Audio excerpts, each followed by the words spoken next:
رسول پاک صلی اللہ علیہ وسلم احساس والے نبی ہیں، اور احساس حضور نے امت کا کیا، احساس والی زندگی گزاری، ہر لمحہ محبوب پریشان رہے۔ یہ تھوڑا عرصہ پہلے ڈاکٹر ہارون صاحب مسلمان ہوئے ہیں، اور ابھی انہوں نے 2-3 کتابوں کا انگریزی میں ترجمہ کیا ہے، اور بھی کچھ کتابوں پہ وہ کام کر رہے ہیں۔ ہالینڈ کے رہنے والے ڈاکٹر صاحب ہیں۔ توجہ ہے میری بات پر آپ عزیزوں؟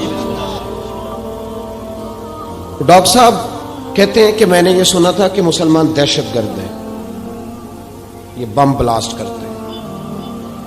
تو میں جہاں لفظ اسلام آتا تھا وہاں سے میں تھوڑا بچ جاتا تھا، پیچھے ہٹ جاتا تھا، لیکن میرے مزاج کے اندر یہ بات شامل تھی کہ میرے اندر اللہ نے بڑا انسانیت کا جذبہ رکھا ہوا تھا۔ تو میں ایک تنظیم قائم کر رہا تھا، میرا خیال تھا کہ ایک ایسی جماعت بناؤں کہ جو پوری دنیا کے اندر اسلام، توجہ ہے میرے عزیزوں کی، کہتے میرا خیال تھا ایسی جماعت قائم کروں کہ جو پوری دنیا میں لوگوں کی خدمت کرے اور بغیر امتیاز کے کرے، اسلام والوں کی بھی اور غیر مسلموں کی بھی۔ لیکن مجھے بڑا دھچکا رہتا تھا کہ مسلمان سخت گیر قوم ہے۔ میں نے بہت ساری جماعتوں کا منشور اور دستور منگایا، اور میں نے کہا میں اپنی جماعت کا دستور لکھوں گا تو پہلے ذرا سارا میں مطالعہ کر لوں۔ ڈاکٹروں کا ٹیبل ہوتا ہے، اس کے اوپر شیشہ لگا ہوتا ہے، نیچے وہ جو چیز ضروری ہوتی ہے وہ رکھ لیتے۔ کہتے ایک مصر کے مولانا صاحب آئے ہوئے تھے ہالینڈ کے دورے پر، اچھی انگریزی جانتے تھے، تو کسی وجہ سے علیل ہو گئے۔ میرے پاس وہ آئے اور انہوں نے دیکھا کہ میں انسانی حقوق پر کچھ لکھ رہا ہوں، کام کر رہا ہوں، تو وہ دیکھ کر کے مجھے کہنے لگے کہ ڈاکٹر صاحب آپ کوئی تنظیم قائم کر رہے ہیں؟ میں نے کہا ہاں۔ تو کہتے انہوں نے ہلکا سا ٹچ دیا، زور نہیں دیا، اور ویسے بھی جو ہلکی بات ہوتی ہے وہ ذرا دل میں جلدی بیٹھ جاتی ہے۔ کہتے ہیں ہلکا سا ٹچ دیا، کہنے لگے اگر کبھی موقع ملے تو میرے نبی پاک کی بھی سیرت پڑھ کے دیکھیں، بس ہلکی سی بات، اور وہ جملہ چھوڑ گئے۔ اعلیٰ حضرت فاضل بریلوی علیہ رحمہ نے لکھا ہے ضروری نہیں کہ تم جو کہہ رہے ہو وہ منوا کے اٹھو، لیکن میسج ضرور چھوڑ دیا کرو۔ جب انسان کے ذہن میں بات ہوتی ہے یہاں سٹاک ہوتا ہے جب بات کا، تو جب وہ کام کرنے لگتا ہے تو ایک دفعہ وہ بات سامنے ضرور آتی ہے، کہہ دیا کرو۔ انہوں نے کہہ دیا کہ ڈاکٹر صاحب ایک دفعہ حضور کی سیرت بھی پڑھ لیں۔ کہتے ہیں میرے ذہن میں بات بیٹھ گئی، مصروف آدمی تھا، زیادہ تو نہیں میں مطالعہ کر سکتا تھا، لیکن میں ایک دن 10 منٹ گھر میں ملے تھے تو میں کمپیوٹر پہ بیٹھا، اور میں نے کہا کہ انگریزی میں جو کتابیں حضور سید عالم صلی اللہ علیہ وسلم کی سیرت کی ہیں ان کو ذرا دیکھتا ہوں۔ تو فرماتے ہیں کہ میں نے نیٹ پہ سرچ کیا، پہلی حدیث آئی اور میں کلمہ پڑھ کے مسلمان ہو گیا۔ حدیث کہاں ہے؟ سبل الہدی والرشاد میں بھی ہے، کنز المال میں بھی ہے، مسند احمد میں بھی ہے، ابن اسحاق میں بھی ہے، ابن اشام میں بھی ہے، اور شاید سیرت کی تمام کتابوں میں آپ کو روایت مل جائے۔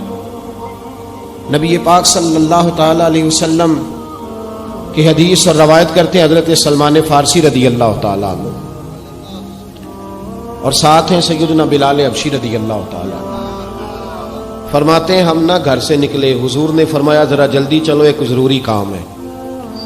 فرماتے ہیں بڑی تیزی کے ساتھ آج روٹین سے ہٹ کر محبوب نے تیز تیز قدم مبارک اٹھائے، تیز تیز، اور فرماتے ہیں ایک گلی ہم نے کراس کی، دوسری گلی میں جو پہنچے تو پھٹے پرانے کپڑے، سادی سی بیوی، اور حالت بتاتی تھی کہ بیچاری کسی غریب گھر کی ہے۔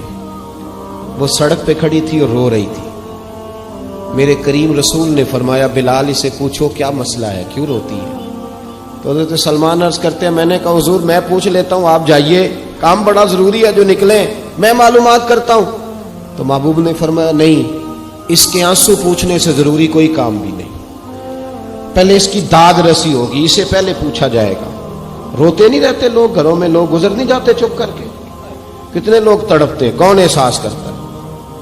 نبی پاک سید عالم صلی اللہ علیہ وسلم رکے اور اس خاتون سے پوچھا کیا بات ہے؟ اس نے کہا کہ بات کوئی بھی نہیں، میرا ایک ہی موٹا سا مسئلہ ہے۔ کہا وہ کیا؟ کہنے لگی میں غریب ہوں، اور غریبی بذات خود بہت بڑا گناہ ہوتی ہے، لوگ بڑا جرم سمجھتے ہیں اس کو، بذات خود میں نے شروع میں کہا نا کہ مذہبی سٹیج کی بھی صدارت غریب آدمی نہیں کر سکتا، کیونکہ غریب جو ہوا جد کول دتھی ہونی انہیں نیڑے بہنا ہے نا جی، جد کول نہیں انہیں تو پیچھے جا کے بہنا اینڈ تے کول کیڑا دتھی ہے۔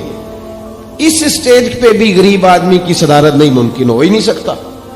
میرے رسول پاک سید عالم صلی اللہ تعالی علیہ وآلہ وسلم نے فرمایا پہلے اسے پوچھو کیا مسئلہ ہے۔ وہ کہنے لگی میں غریب ہوں، بوڑھی ہو گئی ہوں، ساری زندگی غلامی میں گزاری ہے، تیل لینے آئی تھی 5 دینار کا، بوتل میں تیل بھروایا ہے، اور اب بوڑھی ہوں نا تو کمر درد کرتی ہے، پیر پیچھے موڑا ہے تو میں گری ہوں، تیل زمین پی گئی ہے، اب زمین تو واپس نہیں کرتی، لیکن واپس جاؤں گی تو ایک یہودی عورت کی ملازمہ ہوں، وہ درے سے مارے گی، کھال ادھیڑ دے گی، میں بڑی پریشان ہوں، اب نہیں مار کھائی جاتی، ہڈیاں بوڑھی ہیں، قربان جاؤں۔ حضرت بلال کو حضور نے حکم دیا، فرمایا دوڑ کے گھر جا 5 دینار لا۔ فرماتے ہیں 5 دینار لائے، تیل خرید کے دیا، وہ پھر رونے لگی۔ فرمایا آپ کیوں روتی ہے؟ اس نے کہا بتایا نا غریب ہوں، غریب کا جرم کوئی نہیں ہوتا، لیکن پیس دیا جاتا ہے، پھر بھی مار تو اب بھی پڑے گی، اب کیوں پڑے گی؟ تو عرض کرنے لگی محبوبہ مار اس لیے پڑے گی کہ دیر سے کیوں آئی ہے۔ تو میرے کریم رسول اور وہ بی بی حضور ابھی آئے ہیں مدینہ طیبہ، امام یوسف صالحی فرماتے ہیں ابھی آئے تھے حضور، سبل الہدی والرشاد کے مصنف کہتے ہیں ابھی آئے تھے نبی پاک، وہ جانتی بھی نہیں تھی۔ تو سید عالم صلی اللہ تعالی علیہ وسلم نے فرمایا اچھا مار پڑے گی؟ کہا ہاں۔ او بھائی کاؤنسلر جو کل آپ کو کہہ رہا تھا نا میں آپ کا خادم ہوں، کاؤنسلر بے گناہ، بلکہ ہمارے SHO صاحب اگر چودھری پہ پرچہ آ جائے تو اس کو ٹیلی فون کر کے پوچھتے ہیں صاحب جی تہاڈے خلاف درخواست آئی ہے، کی کرنا ہے؟ تو غریب آدمی بیچارہ، اس کی غلطی یہ تھی کہ وہ غریب تھا تو اس نے ریڑھی لگا لی چوک میں، اس کو دبوچ کے لے گئے، تینوں پتہ نہیں ایتھے نہیں کھلوئی دا، تو اس کے پاس کل انویسٹمنٹ ہی 5000 تھی، سارا لے گئے۔ پھر وہ کاؤنسلر صاحب کے پاس چلا گیا، سر میرے نال چلے آ دے ذرا میں تھانے جانا ہے۔ انہوں نے کہا گڈی کرائی آ، پیسے ہیں نہیں ایویں تھانے جائیدا ہے۔ اب وہ گاڑی لایا ہے، پتہ نہیں کہاں سے لایا ہے، تھانے پہنچا ہے، اور یہ ہے ہمارا حال کہ وہ SHO بھی بیٹھا ہے کرسی پہ اور کاؤنسلر بھی کرسی پہ بیٹھا اور وہ غریب پیروں میں بیٹھا ہے، اور ہاتھ باندھ کے کہہ رہا میری ریڑھی دے چھڈو، میریاں 4 دھیاں نے تو میں شامی کھانا کھڑنا ہے۔ کدھر گیا امت کا وہ ذوق؟ ساری زندگی نعتیں سننے والوں بتاؤ تو صحیح نعت نے تاثیر کیا دی ہے روح کو؟ اگر ابھی بھی گھاڑی غریب کے پاس کھڑی نہیں ہوتی تو پھر کیا اثر ہوا ساری زندگی نعت سننے کا؟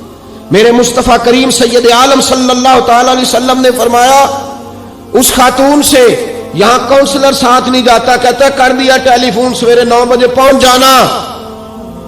پر کائنات کی سب سے معزز شخصیت حضرت سیدنا بلال حبشی رضی اللہ تعالیٰ عنہ فرماتے ہیں میرے نبی پاک نے فرمایا بی بی چل میں تیرے ساتھ چلتا ہوں، گویا اللہ کی ساری رحمتیں اس کے ساتھ ساتھ چلنے لگی۔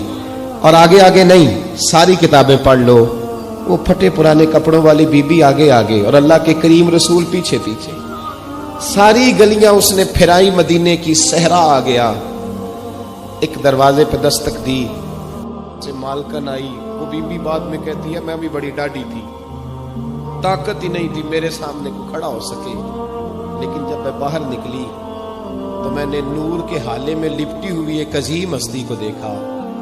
فرماتے محبوب کے گورے چٹے رنگ کے اوپر کالی زلفیں اور محبوب پاک کی مقدس آنکھیں جب تک بات کرتے رہے نظریں زمین پہ جھکی رہی۔ شرم و حیا والے رسول نے بڑے میٹھے، بڑے دھیمے، بڑے خوبصورت لہجے میں کہا، بریلی کے امام فرماتے ہیں نیچی نظروں کی شرم و حیا پہ درود، بڑے دھیمے لہجے میں فرمایا تیری نوکرانی ہے تیری؟ عورت کہتی ہے میں تو حضور کے جلووں میں محو ہو گئی کہ سادگی میں اتنا حسن میں نے دیکھا ہی نہیں، تیری نوکرانی ہے؟ کہا ہاں۔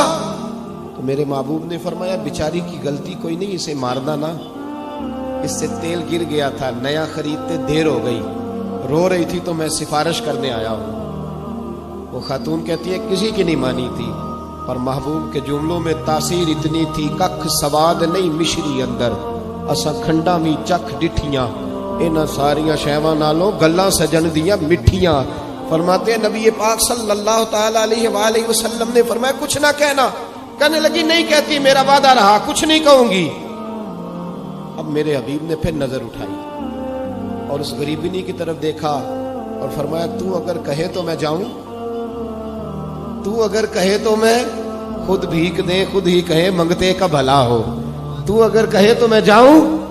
اس نے خراج پیش کیا تو چند آنسو گرائے. کہنے لگی محبوبہ جیسے بندہ نوازی. حضور نے رخ پھیرا. حضرت بلال کہتے ہیں میں پیچھے رہ گیا.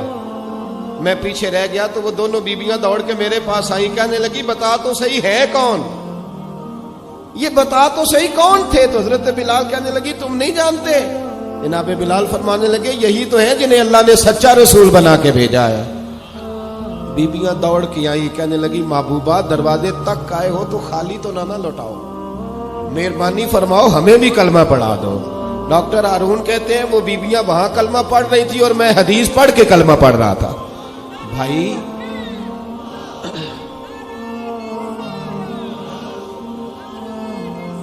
اگر دولت احساس ہے نا پھر تو زندہ ہے.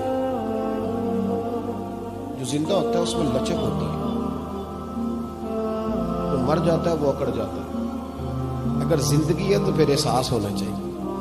اگر تیرے اندر زندگی ہے تو پھر احساس ہے، اور اگر تیرے اندر احساس نہیں رہا نا تو پھر زندگی زندہ دلی کا نام ہے.